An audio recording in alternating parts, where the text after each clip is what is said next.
Shalom, damai sejahtera bagi setiap kita. Kita berterima kasih buat seluruh tim yang melayani hari ini, baik dari Praise and Worship, baik juga dari tim media, operator semuanya, kita kasih tepuk tangan buat mereka. Tentunya kita tidak bisa apa-apa tanpa mereka juga yang menyiapkan segala sesuatunya. Hari Minggu ini adalah minggu yang terakhir di bulan April. Jadi ada minggu yang terakhir di bulan April. Saya berdoa buat saudara di bulan April ini apa yang kita kerjakan diberkati berhasil. Dan minggu depan berarti kita masuk yaitu bulan yang baru. Dan di bulan depan tentunya tolong terus bawa dalam doa untuk persiapan acara Zion, yaitu persiapan acara Volunteers Day di tanggal 11 di tanggal 12 Mei, yaitu mereka para volunteers yang melayani, mereka akan mengikuti kegiatan retreat 1 malam. Itu di luar kota, di daerah Bogor, Rancamaya di sana saudara. Mereka akan mengikuti kegiatan untuk pemantapan lagi, agar mereka lebih lagi di charge lagi dalam kemuliaan Tuhan, tentunya dalam hadirat Tuhan, agar mereka semakin bersemangat lagi bahwa mereka bukan biasa-biasa di dalam melayani Tuhan, tetapi mereka orang-orang yang luar biasa. Dan bersyukur, terima kasih juga terus dukungan saudara buat kegiatan acara ini. Terima kasih juga karena gereja bersepakat bahwa dalam acara ini kurang lebih nanti yang ikut 50 orang kayaknya saudara. Jadi kami tuh gereja bersepakat ingin kasih gift buat mereka. Jadi kami ingin kasih door prize buat mereka. Jadi mereka pulang dari acara itu, mereka akan bawa pulang hadiah gitu saudara. Door prize sudah disiapkan. Apa isinya belum ada yang tahu. Hanya Tuhan dan saya yang tahu. Jadi sudah dipersiapkan, jadi agar mereka bisa pulang, mereka bersemangat jadinya untuk mengikuti acara ini. Dan begitu banyak hal yang telah kita jalani tentunya, begitu banyak hal yang telah kita lewati. Dan perjalanan kita tidak pernah sendiri karena ada Tuhan yang senantiasa hadir dalam kehidupan kita. Itu sebabnya kita masih akan membahas di minggu yang terakhir ini, yaitu kita akan mengadakan kegiatan, artinya hari ini kita masih membahas tentang penampakan Tuhan Yesus. Minggu lalu tentunya kita berbahas mengenai Yesus bangkit dari kematian. Nah tentunya saudara sudah tahu semua, Yesus itu ketika bangkit dari kematian masih ada 40 hari. Dia menampakkan diri kepada orang-orang yang ingin dia jumpai. Nah ini akan menjadi pembahasan yang menarik. Ketika Yesus bangkit dari kematian, dia menjumpai orang-orang tertentu. Ada pilihan, ada kualifikasi yang ditentukan oleh Yesus untuk dia memilih siapa yang akan dia jumpai. Nah pertanyaan ini saudara adalah, makanya judul hari ini yaitu berbicara mengenai Yesus menampakkan diri kepada mereka yang mengasihinya. Ya, Yesus menampakkan diri kepada mereka yang mengasihinya. Kalau Yesus benar-benar bangkit, pernah gak terpikir di dalam pikiran kita, kenapa Yesus tidak menampakkan diri sama Pilatus? Di Alkitab gak tertulis Yesus menampakkan diri sama Pilatus. Kenapa Yesus gak datang ke hadapan para imam yang menyalibkan dia? Kan Yesus bisa saja ya, dia datang ke istananya Pilatus, sambil bilang, hei Pilatus, kamu bilang kamu punya kuasa untuk membebaskan saya dari ancaman orang-orang yang berteriak di luar sana. Tapi nyatanya kamu cuci tangan gitu kan. Yesus bisa nggak bilang begitu sama Pilatus? Saya percaya Pilatus langsung sakit jantung hari itu. Karena ada orang mati tiba-tiba bangkit di depan dia. Betul ya? Ada orang udah mati jelas-jelas dia lihat, tapi bisa ada di depan mata dia. Atau Yesus bisa nggak? Tiba-tiba dia berdiri di bait Allah, imam-imam yang menghina dia, yang menyalibkan dia, Yesus ngomong di depan para imam itu, bisa nggak? Bisa, itu mengejutkan kepala, imam-imam kepala tersebut. Atau Yesus bisa nggak di alun-alun kota Yerusalem, dia muncul di situ, lalu bilang, hei sayalah Yesus yang kalian aniaya, sayalah Yesus yang kalian salibkan. Bisa nggak begitu? Sangat bisa. Kalau saudara jadi fansnya Yesus, saudara pilih yang mana? Yesus hadir ke pilihan yang tadi? Atau Yesus gak perlu hadir di depan orang nunjukin dirinya. Kita ini terbiasa dengan budaya kalau kita nonton film Fast and Furious, Dom punya anak, dia gak tahu kalau dia punya anak. Ternyata polisi perempuan yang pernah jalan sama dia, ternyata itu hamil anak dia. Lantas anaknya disandra sama ahli teknologi untuk Dom melakukan tindakan pencurian seperti yang dia mau. Saudara tahu Dom badannya gede, keker gitu kan, kepalanya botak gitu kan. Kayaknya dia menghadapi aja apapun dia nggak takut gitu. Tapi kita ngelihat di situ, Dom kayaknya tunduk banget gitu. Disuruh apa aja, sampai dia harus berantem sama keluarganya, dia tinggalin keluarganya, dia melakukan apa yang diminta sama musuh yang menyandera anaknya.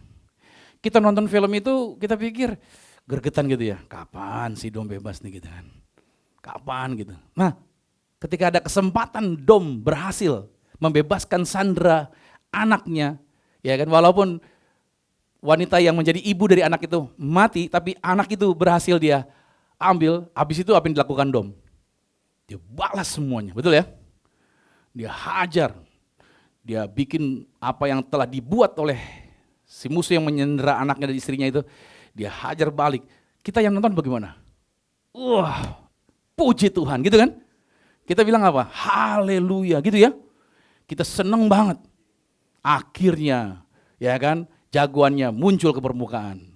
Yang menjadi orang zalimnya dikalahkan. Wah, kita seneng kalau yang jahat dibales dengan yang jahat, betul ya? Kita terbiasa dengan sistem seperti itu. Makanya saudara, kalau saudara nonton film silat Cina, istri saya suka nonton film silat Cina berseri-seri. Makanya saudara, kalau ngomong nawar-nawar di Mangga 2, istri saya jago, dia main silat di situ. Kalah yang jualan sama dia, ditawar sama dia. Jadi film silat Cina itu saudara, kalau dia mati, itu yang dipikirin adalah apa tau enggak? Take a revenge. Balas dendam. Muridnya datang ke perguruan, gurunya diserang oleh musuh gurunya. Mati, gurunya udah sekarat, ditinggal mati. Hampir matilah. Terus murid datang, Master, who kill you? Gitu. Masternya udah mau mati, terus dia kasih tunjuk. Ada benda yang dipegang yang dia ambil, medali yang dia ambil dari musuhnya. Wah, kata muridnya, I will take revenge. Katanya. Apa yang dilakukan murid? Murid berlatih keras. Dia berlatih kungfunya. Semakin canggih. Dan ketika dia sudah semakin canggih dan percaya diri bahwa dia bisa mengalahkan yang pernah membunuh guru, dia cari, dia ketemu, datangin ke perguruan silat itu. Dia tantang, hey, ingat gak medali ini? Kamu yang bunuh guru saya. Akhirnya ngadu dia, yang bunuh gurunya kalah, mati saudara. Wah, dia dengan bangga pergi. Lantas murid yang mati ini datang dari jauh berkata, Master, who kill you? Yang bunuh saya si ini. Yang akhirnya murid ini belajar kungfu lagi untuk menyerang balik lagi. Jadi gak habis-habis ceritanya saudara. Kenapa? Karena semua orang selalu pengen apa? Balas. Sama-sama katakan semua orang pengen balas. Kita ada di dalam budaya seperti ini. Pengennya apa? Membalas. Tapi Yesus, dia tidak menampakkan diri sama Pilatus, dia tidak datang sama para imam, dia tidak tunjukkan kepada orang banyak yang berteriak salibkan dia. Tapi justru Yesus memilih, dia datang untuk menunjukkan dirinya sama Maria yang menangis di kubur, 2 murid yang berjalan ke Emmaus yang kecewa. Yesus justru menunjukkan diri kepada murid-muridnya yang ketakutan di dalam sebuah ruangan karena takut ditangkap. Kepada Thomas dia jumpa yang ragu-ragu, kepada Petrus yang sudah menyangkal dia 3 kali, dan kepada 500 orang yang melihat dia naik ke sorga. Pertanyaannya, why? Kenapa Yesus gak tunjukin sama orang-orang yang tadi telah menganiaya dia?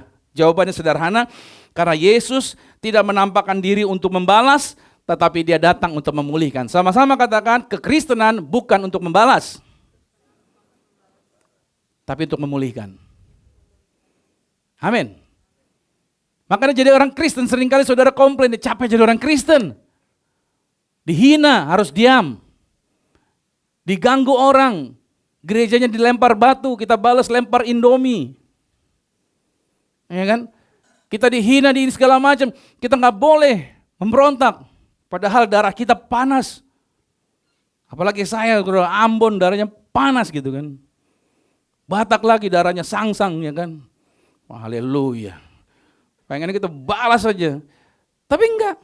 Kita kekristenan tidak diajarkan karena Yesus, dia tidak bangkit menampakkan diri untuk balas, tapi untuk memulihkan. Hari ini saya mau katakan buat saudara bahwa gambaran-gambaran orang-orang yang telah menghukum Yesus seperti Pilatus itu gambaran apa? Pilatus orang yang menolak tanggung jawab. Berapa banyak orang Kristen yang mirip-mirip dengan Pilatus? Yang suka lari daripada tanggung jawab. Berani berbuat, tidak berani bertanggung jawab. Kita seringkali juga ada di area ini, tapi Yesus datang untuk memulihkan keadaan saudara. Katakan amin lagi nih. Imam-imam yang menghasut, itu mewakili apa? Agama.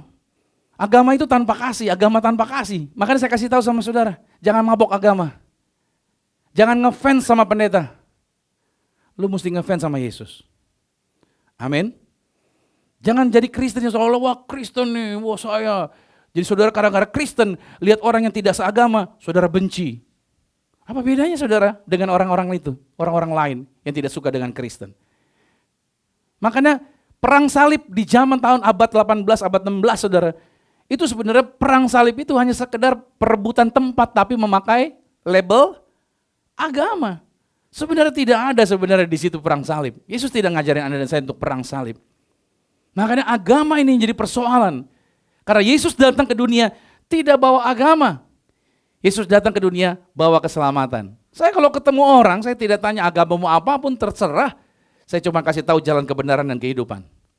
Saya bilang jalan kebenaran kehidupan. Bahwa untuk menuju keselamatan kamu cuma lewat satu jalan yaitu Yesus. Titik. Nah ini makanya saya katakan. Yesus bilang begini. Tidak mungkin tidak ada penyesatan. Tetapi terkutuklah orang yang menyesatkan. Jadi penyesatan akan ada. Itu sebabnya saya kasih tahu sama saudara, waspadai. Untuk apa? Mendidik anak-anak kita. Untuk apa? Untuk mereka menjadi orang-orang yang punya basic firman Tuhan yang kuat. Karena zaman sekarang orang-orang bicara toleransi. Alih-alih toleransi malahan apa? Kompromi. Sehingga mereka bisa menikah dengan orang yang tidak satu iman. Saya diminta memberkati pasangan, saya minta syaratnya adalah keduanya harus sama-sama percaya Yesus. Kalau salah satu percaya Yesus, saya tidak akan pernah mau memberkati. Even dia siapin dana yang sangat besar. Itu sudah menjadi standar. Tapi gara-gara yang namanya toleransi, seringkali banyak orang memilih untuk menikah dengan beda kepercayaan dan itu sepertinya oke gitu saudara. Ya memang di zaman akhir akan banyak orang yang akhirnya mirip-mirip Bileam. Tahu nggak Bileam? Bileam itu hamba Tuhan melayani Tuhan tapi karena uang. Ya kan, seberapapun dibayar dia akan melakukan apapun juga. Yang penting ada penghasilan di situ. Saudara, ingat baik, kita seringkali terjerat dalam konsep sama seperti imam. Agama, kita menengah-tengahkan, kedepankan tentang agama. No, kita bukan mengejar agama, kita mengejar keselamatan di dalam Yesus. Di dalam Yesus kita hidup semakin hari, semakin serupa dengan gambaran Yesus. Rakyat yang berteriak, itu mewakili masa yang mudah berubah. Sama ya? Kita juga seringkali begitu. Kalau hari Minggu coba cek iman. Kalau di sini mungkin kita punya alat pengukur iman. Atau apa sih namanya kalau buat pengukur desibel suara itu namanya apa? Ya kan, ada alat itu kan? Jadi tahu berapa gitu. Kalau hari Minggu kalau kita ukur kadar iman orang percaya, itu saya pikir 90 menjelang 100. Hampir peak. Hari Minggu. Tapi tunggu besok hari Senin. Begitu di pasar. Begitu di toko, begitu ngadepin orang, begitu ngadepin pilihan, wah goncang. Selasa, waduh, Rabu, aduh makin tenggelam. Kamis, ya ampun. Jumat, ada harapan, sebentar lagi mau hari Minggu, gitu saudara. Jadi grafiknya gini, Minggu turun, terus Senin, Selasa gitu ya. Nanti mendekati Minggu naik lagi, begitu terus tuh. Iya gitu tuh. Seringkali kita juga seperti masa ini, yang berubah-ubah. Tahu nggak saudara masa yang salibkan Yesus? Itu mereka adalah orang-orang yang percaya Yesus. Yang berteriak, Hosana, Hosana. Tapi mereka juga yang berteriak apa? Salibkan dia, salibkan dia. Makanya jadi Kristen jangan jadi Kristen penonton. Suka nonton Lenong Bocah nggak? Lenong Betawi. Penonton, semuanya jauh kan? Gitu kan. Kita seringkali jadi orang-orang Kristen yang gemar cari penonton. Yesus gak cari penonton, Yesus gak cari fans. Yesus gak gemar untuk dieluk-elukan.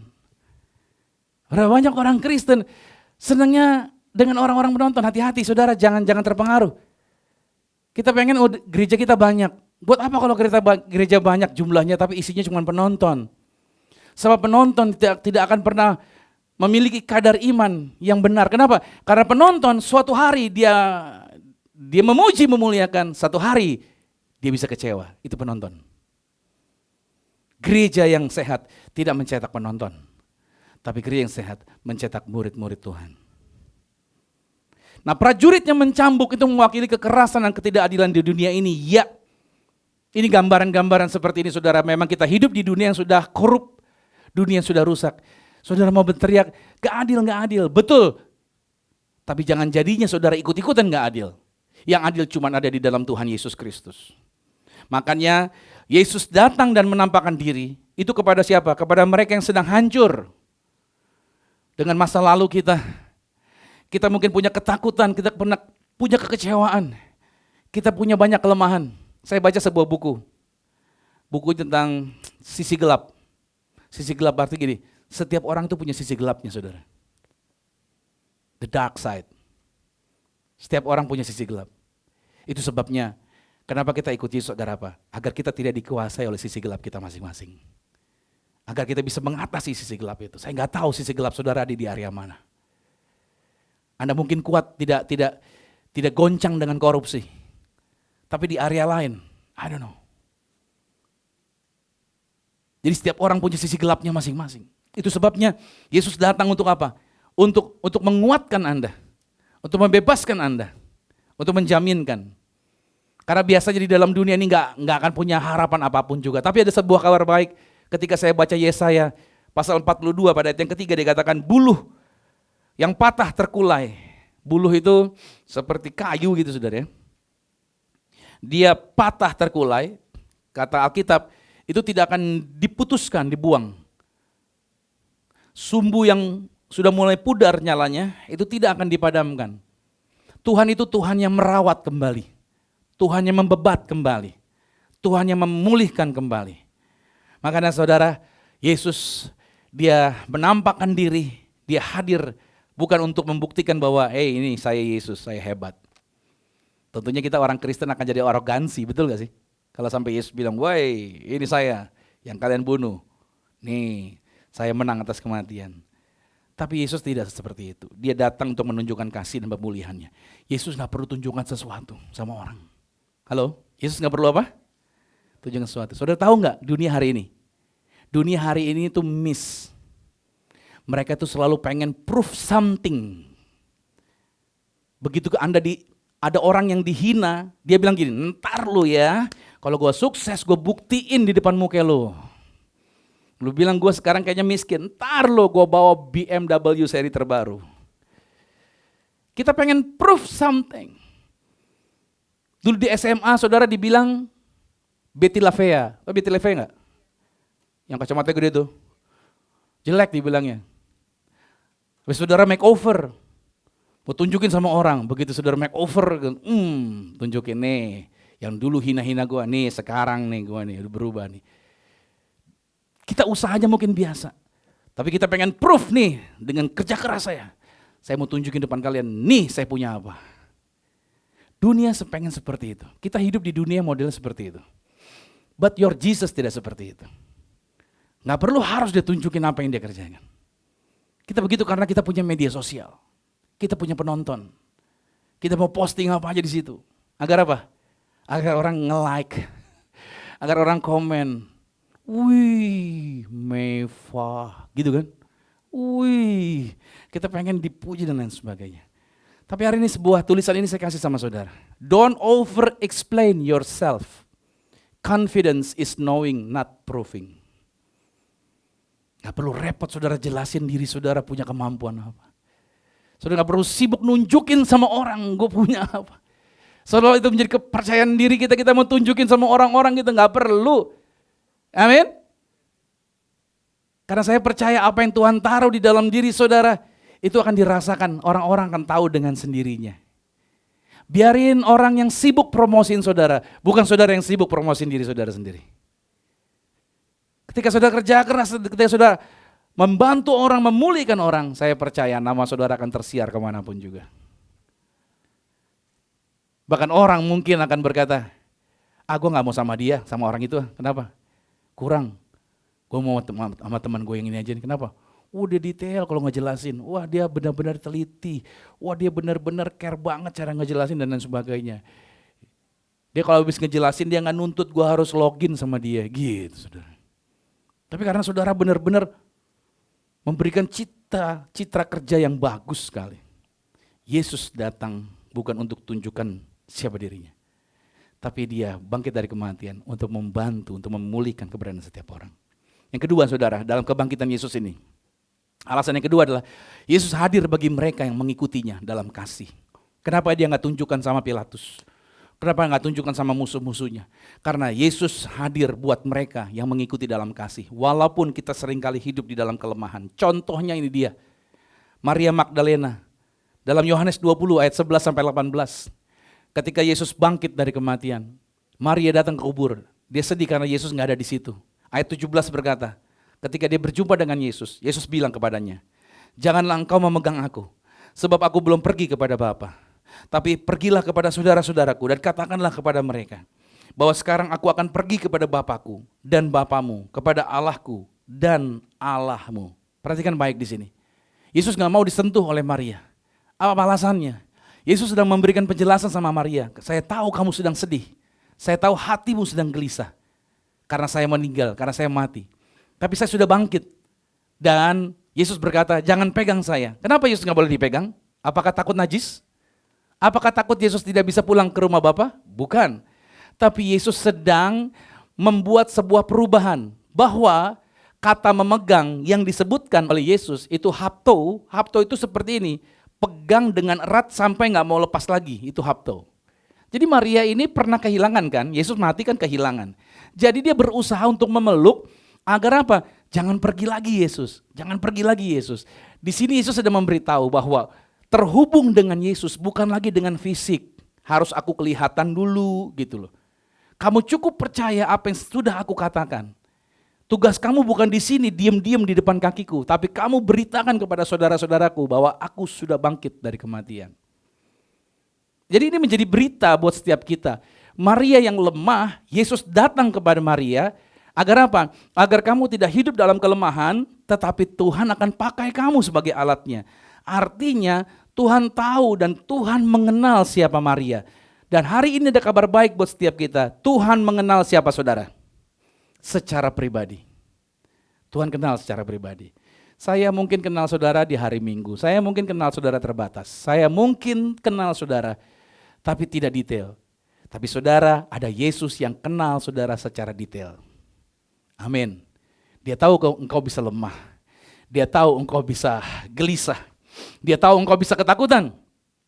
Tapi Yesus, dia menemani Anda agar Anda bisa mengalami kemenangan melewati segala situasi.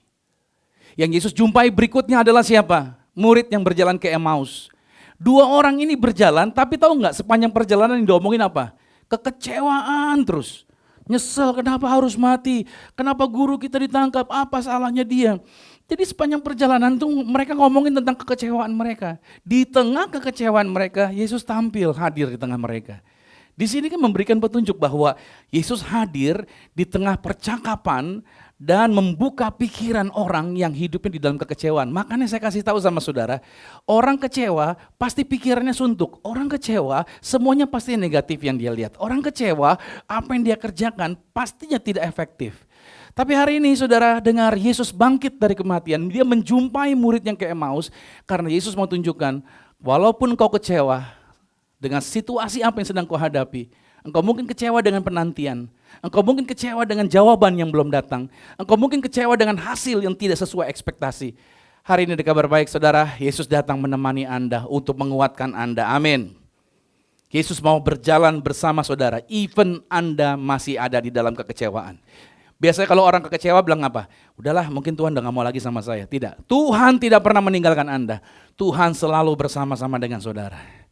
Anda mungkin dikecewakan dengan rumah tangga Anda.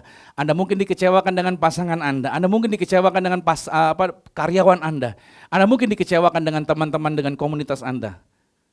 Tapi hari ini ada kabar baik. Yesus yang bangkit dari kematian tetap bersama dengan Anda, menemani Anda. Meskipun lemah, dia tetap hadir bersama saudara. Yang ketiga, Yesus hadir bagi mereka yang mengikuti dalam kasih. Walaupun lemah, Yesus siapa? Murid-murid yang bersembunyi. Ketakutan murid-murid. Takut ditangkap, karena Yesus ditangkap, takut ditangkap. Tapi di sini saya katakan saudara, Yesus hadir dalam ruangan itu. Yesus memberikan apa? Memberikan penguatan bahwa di dalam kekacauan sekalipun, Yesus tetap dapat hadir dan memberikan damai sejahtera. Kalau saudara baca-baca berita-berita hari-hari ini gimana? Beritanya tenang atau bikin stres? Sampai saudara bilang begini, salah pilih gua ya. Gitu, bener gak? Gua pikir bener ya kan. Ya gitu ya kan. Ada aja. Kita jadi gak damai gitu saudara. Mungkin di kantor saudara juga saudara berharap sesuatu akan ada perubahan dengan pemimpin yang baru, regulasi yang baru. Saudara taruh ekspektasi, tetapi ternyata malah kacau. Waktu bapaknya mimpin aman, begitu anaknya mimpin ya kok begini gitu kan. Kita mulai ketakutan, gelisah. Ada sebuah petunjuk, teman saya bilang cerita pengusaha, generasi 1 biasanya membangun tuh ya, usahawan jadi nih. Kalau generasi 2 aja gak diberesin, generasi 2 tuh menguras. Jadi generasi 1 bangun, generasi kedua menghabiskan. Generasi 3 bangun ulang. Generasi keempat belajar dari kesalahan di generasi kedua sehingga lebih settle. Nah saudara nih kasih Tuhan, dunia yang penuh dengan kekacauan, kita gak bisa berharap dari dunia ini untuk kita bisa damai. Saudara boleh punya teman yang kelihatannya terkenal, hebat dan lain sebagainya. Tetap aja saudara, Anda akan ketakutan. Akhirnya saudara memilih, kalau gitu saya biar aman, ikut ormas yang lagi tren hari ini. Ya kan? Saudara mau gabung di situ biar aman. Tidak ada keamanan, tidak ada ketenangan. Dunia ini penuh dengan kekacauan, tetapi kata firman, Yesus datang dan hadir untuk saudara. Di tengah kekacauan, Dia bisa berikan Anda damai sejahtera. Berkali-kali saya mengalami kekacauan, berkali-kali saya mengalami situasi yang tidak jelas. Tapi saya menyadari firman Tuhan ini, Yesus selalu hadir untuk memberikan saya damai sejahtera. Saudara, yang bisa memberikan kita damai sejahtera, itu cuma Tuhan Yesus. Di luar Yesus, kita tidak bisa buat apa-apa. Yang keempat, Yesus hadir buat siapa? Buat Thomas. Thomas yang meragukan Tuhan Yesus. Saudara, kita mungkin juga bisa ragu. Ragu itu percaya nggak? Kira-kira menurut saudara ragu itu percaya nggak? Nggak percaya ya? Ragu itu artinya apa? Percaya, tapi dia kurang percaya. Iblis itu cukup membuat Anda ragu. Karena pada waktu murid-murid ragu, dia tidak bisa melepaskan seorang anak yang kena ayan, sakit ayan, yang kebanting-banting. Yesus habis berdoa, Yesus datang. Berapa lama lagi aku harus tinggal bersama kalian, hai angkatan yang kurang percaya. Ternyata kurang percaya tidak bisa menjalankan kuasa Tuhan dengan benar. Orang-orang yang kurang percaya tidak bisa melaksanakan firman Tuhan, tidak terjadi apa-apa kalau kurang percaya. Nah Tuhan mau agar setiap kita menjadi orang-orang yang percaya. Iblis pengen saudara ragu. Yang membuat Hawa bisa makan buah itu kenapa? Dibikin apa sama iblis? Dibikin ragu. Yang menariknya pada waktu Hawa makan buah itu sebenarnya masih bisa ketolong seandainya Adam tidak ikut makan. Ini menariknya. Wanita bisa salah karena wanita sering pakai perasaan. Tapi laki-laki sebagai imam, Anda harus menjagai untuk jangan sampai engkau terhanyut dengan kesalahan yang dibuat oleh istri.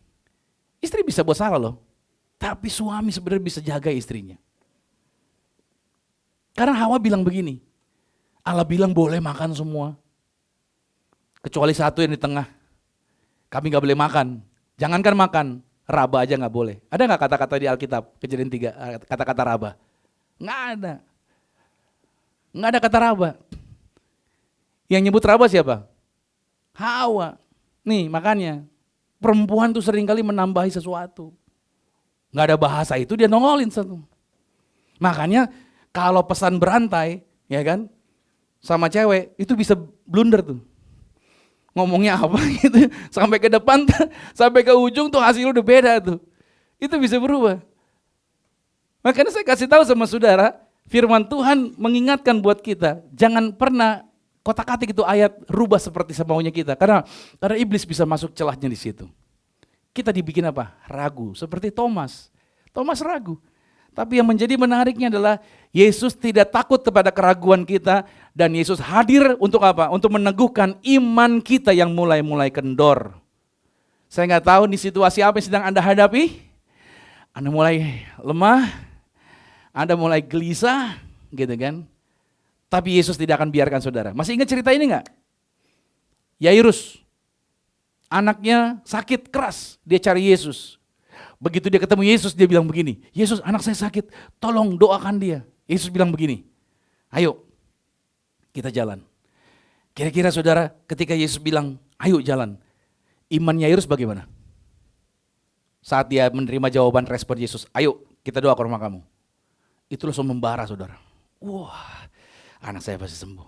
Di tengah jalan, ada perempuan perdarahan 12 tahun, ya, yang duitnya udah habis-habisan, cuman datang di tengah kerumunan, pegang ujung jubahnya Yesus, terus perdarahannya langsung sembuh.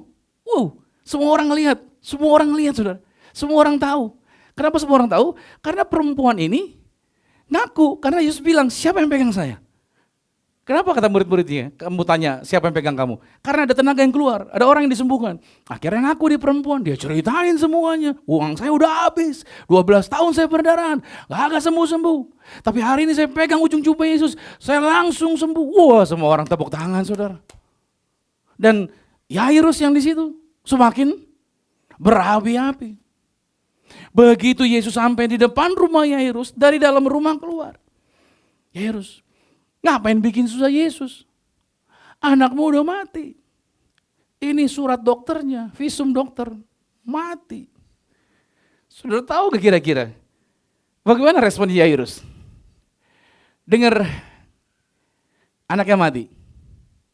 Imannya bisa jatuh gak? Pastilah saudara. Bahkan mungkin Yairus mulai mengeluh. Setan nih perempuan. Gara-gara dia nih gue berhenti tadi waktunya gak pakai dia. Bener gak? Dia bisa ngoceh. Dia bisa ngomel gara-gara wanita itu. Yang tadi imannya naik. Tapi di sini yang saya katakan nih. Yesus datang nih untuk meneguhkan iman. Yesus bilang gini sama Yairus. Tenang Yairus. Digituin sama Yesus. Jangan takut. Tenang. Yesus protek imannya Yairus. Bukankah kita sering kali mengalami situasi seperti ini? Ketika kita lagi semangat-semangatnya, dapat berita yang tidak baik, langsung, betul gak? Tapi Yesus gak pernah biarkan imanmu drop. Dia jagain saudara, amin. Dia bilang sama Yairus, tenang Yairus. Dan saudara, Yesus gak izinin para penonton, kan para penonton pengen lihat tuh, Yesus bikin bangkit gak nih? Yesus bilang enggak, tunggu mereka di luar. Yesus masuk saudara, ke dalam rumahnya Yairus, di situ orang-orang nangis.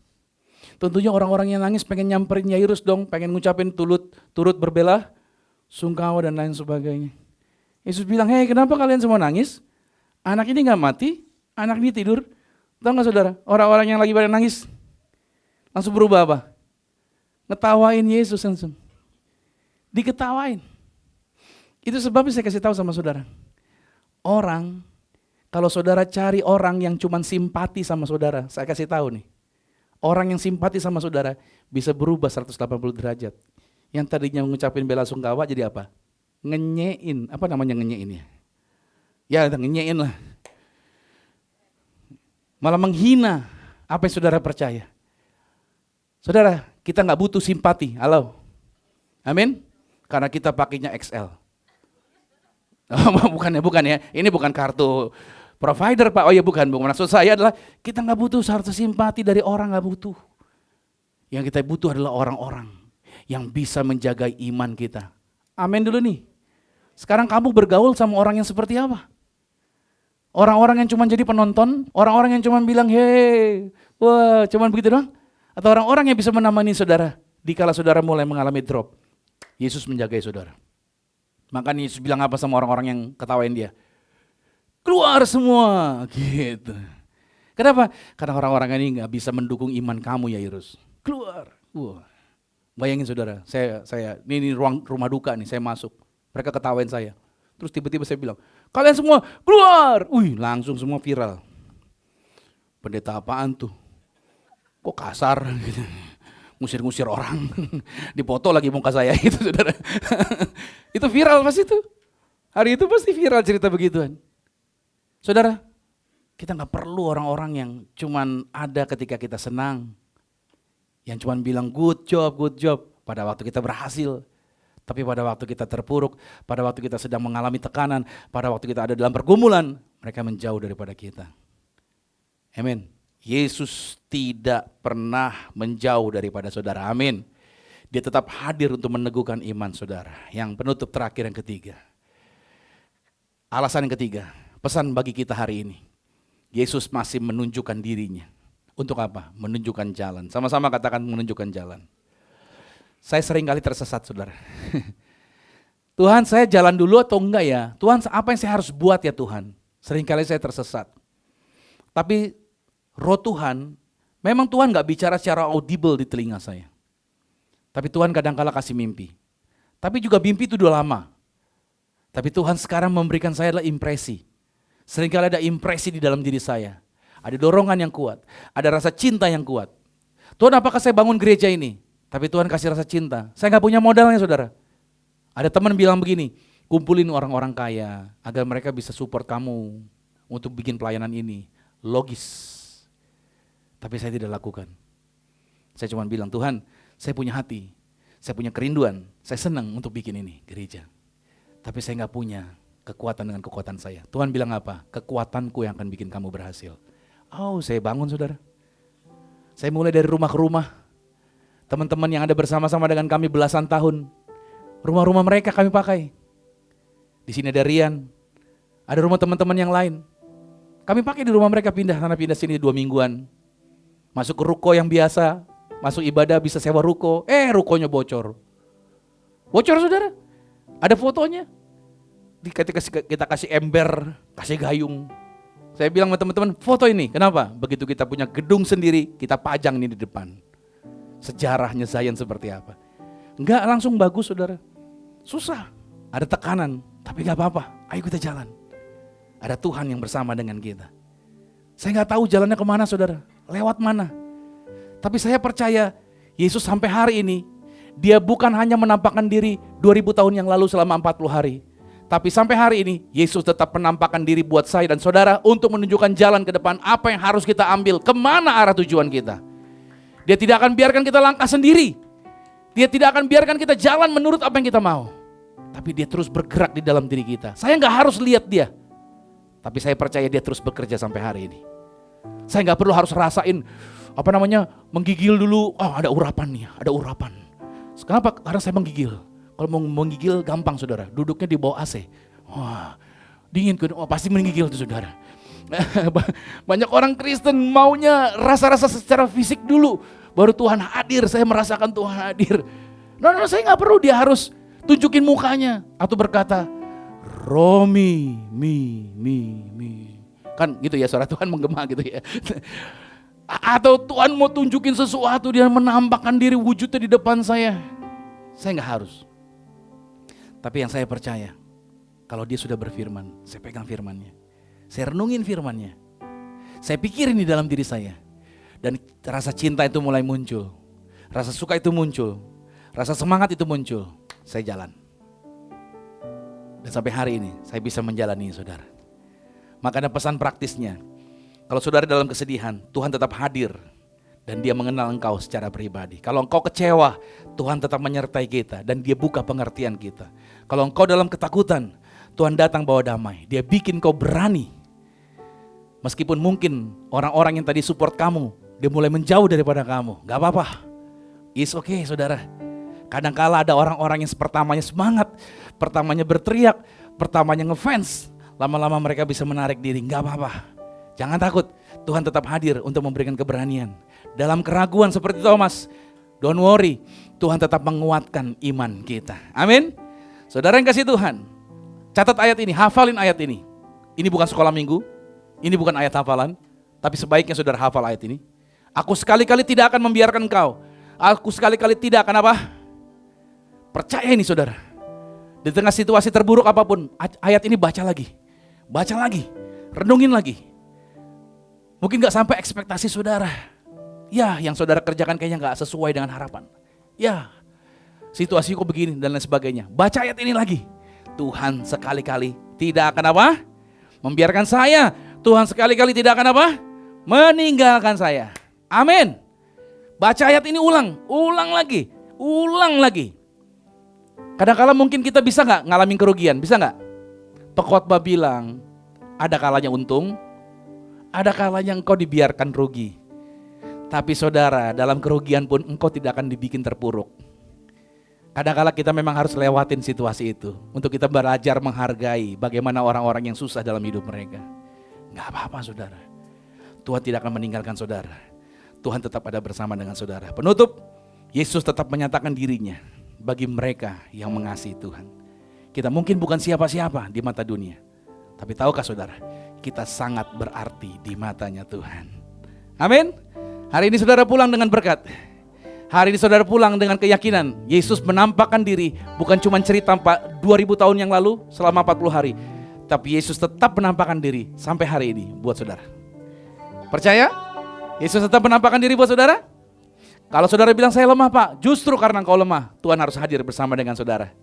Saya mikir begini saudara, kalau saya Kristen yang kuat, kalau saya Kristen yang luar biasa, mungkin Tuhan gak hadir buat saya. Tapi justru karena saya lemah, justru karena saya terbatas, Dia hadir bersama saya. Sehingga ketika saya bisa berdiri di hadapan saudara, ketika saya bisa jadi dampak buat Anda, ketika saya bisa jadi berkat buat saudara, saya bisa berkata, ini karena kesempatan yang Tuhan kasih buat saya. Yuk kita bangkit berdiri.